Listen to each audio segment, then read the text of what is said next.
Hi ಎಲ್ಲರೂ ಹೇಗಿದ್ದೀರಾ? ಎಲ್ಲರಿಗೂ ಹ್ಯಾಪಿ ಯುಗಾದಿ. ಇವತ್ತು ಬೆಳಗ್ಗೆ ಬೇಗ ಎದ್ದು ನೆಲ ಒರೆಸಿ ರಂಗೋಲಿ ಬಿಟ್ಟು ಪೂಜೆ ಮಾಡೋಕ್ಕೆಲ್ಲ ರೆಡಿ ಮಾಡಿ ವಾರ ಎಲ್ಲ ಮಾಡಿದೆ. ವಾರ ಮಾಡಿದ್ದಾದಮೇಲೆ ನಮ್ಮ ಮನೆಯವರೆಲ್ಲ ನಾಗರ ಮಾಡೋಕ್ಕೆ ಅಂತ ಹೋದರು. ಅಲ್ಲಿ ಲೇಡೀಸ್ ಹೋಗೋಗಿಲ್ಲ, ಜೆಂಟ್ಸ್ ಮಾತ್ರ ಹೋಗೋದು. ನಾವು ನೋಡೇ ಇಲ್ಲ ಅದೆಲ್ಲೈತೆ ಅಂತ. ಅಂದರೆ ನಮ್ಮೂರ ಪಕ್ಕದಲ್ಲಿದೆ. ಅವ್ರು ಬರೋ ಅಷ್ಟರಲ್ಲಿ ನಾನು ಅಡುಗೆ ಎಲ್ಲ ಮಾಡಿ ದೇವ್ರಿಗೆ ನೈವೇದ್ಯಕ್ಕೆ ಅಂತ ಇಟ್ಟಿದ್ದೆ.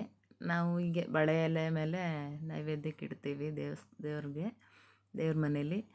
ಹಾಗೆ ಇವತ್ತು ಮಕ್ಕಳಿಗೆಲ್ಲ ಊಟಕ್ಕೆ ಬಾಳೆ ಎಲೆಯಲ್ಲೇ, ಯುಗಾದಿ ಹಬ್ಬ ಬಂತು ಅಂದರೆ ಬಾಳೆ ಎಲೆ ಊಟನೇ ಒಂಥರ ಚೆಂದ. ಹಂಗಾಗಿ ನಾವೆಲ್ಲರೂ ಬಾಳೆ ಎಲೆ ಊಟನೇ ಮಾಡ್ತೀವಿ. ನಮ್ಮ ಮಾವ, ನಮ್ಮ ಮನೆಯವ್ರ ಫ್ರೆಂಡ್ಸ್ ಎಲ್ಲ ಊಟ ಮಾಡ್ತಾಯಿದ್ರು. ಅವ್ರದ್ದೆಲ್ಲ ಊಟ ಆಯಿತು, ನಾನು ಕೂಡ ಊಟ ಮಾಡಿದೆ. ಊಟ ಅಂತೂ ತುಂಬ ಚೆನ್ನಾಗಾಗಿತ್ತು. ಟೇಸ್ಟ್ ಅಂತೂ ಎಲ್ಲ ಅಡುಗೆನೂ ತುಂಬ ಚೆನ್ನಾಗಿತ್ತು. ಏನೂ ಮಿಸ್ಟೇಕ್ ಅನ್ನೋದೇ ಇರಲಿಲ್ಲ. ಅಂದರೆ ನಾವು ಊಟ ಮಾಡೋ ಅಷ್ಟರಲ್ಲಿ 4:15 5 ಗಂಟೆ ಆಗಿತ್ತು. ನಾಗರ ಮಾಡಿ ಬರೋವರೆಗೂ ಏನೂ ಅಡುಗೆ ಮಾಡೋಂಗಿಲ್ಲ. ಅವ್ರು ಬಂದಮೇಲೆ ಅಡುಗೆ ಸ್ಟಾರ್ಟ್ ಮಾಡಿ ಅಡುಗೆ ಮಾಡಿತ್ತು. ಹಾಗಾಗಿ ಇಷ್ಟೊತ್ತಾಗಿತ್ತು.